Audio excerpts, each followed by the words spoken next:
তো hello friends, আজকে শ্রাবণ মাসের প্রথম সোমবার, তাই আজকে তোমাদের সাথে খুব ছোট্ট একটা ব্লগ শেয়ার করে নেব।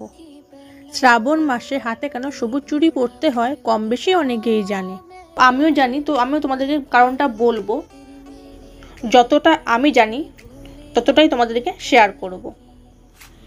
এর আগেও তোমাদের বলেছিলাম আমার অন্য একটা ভিডিওতে, যারা ওই ভিডিওটা না দেখে থাকো তারা এই ভিডিওটা অবশ্যই দেখবেন।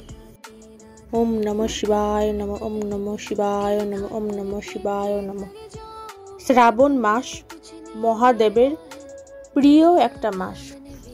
শ্রাবণ মাস বাবা মহাদেবের শুভ জন্ম মাস। এই শ্রাবণ মাসে বিবাহিত অবিবাহিত মহিলারা হাতে সবুজ চুড়ি পরে। আর মহাদেবের প্রিয় একটা রং হচ্ছে সবুজ, কারণ বাবা মহাদেব প্রকৃতিকে খুব ভালোবাসেন, আর সেই প্রকৃতির রঙই হচ্ছে সবুজ। সবুজ রং হলো সুখ শান্তির প্রতীক।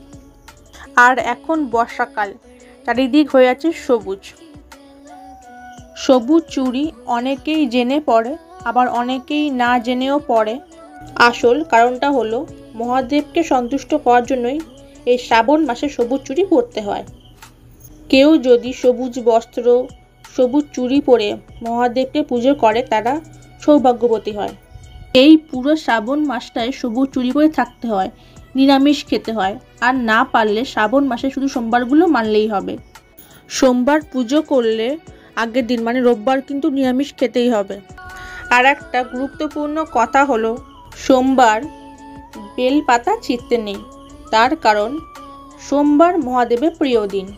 আর এই শ্রাবণ মাসের সোমবারগুলো শিব পুজোর জন্য বিশেষ গুরুত্বপূর্ণ, তাই সোমবার পুজো করলে আগের দিন বেলপাতা গাছ থেকে তুলে রাখতে হবে। তো এই বিষয়টা অনেকেই জানেন না, আমি জানলাম তাই তোমাদেরকে শেয়ার করলাম। আশা করব তোমরা এই বিষয়টা পুরো বুঝতে পেরেছো। আর সবাই এই ভিডিওটা বেশি বেশি করে শেয়ার করে দাও, যারা জানে না তাদের অনেক উপকার হবে। আর অবশ্যই মহাদেবের ভক্ত হলে লাইক করে দিও, আর কমেন্টে লিখে দিও হর হর মহাদেব।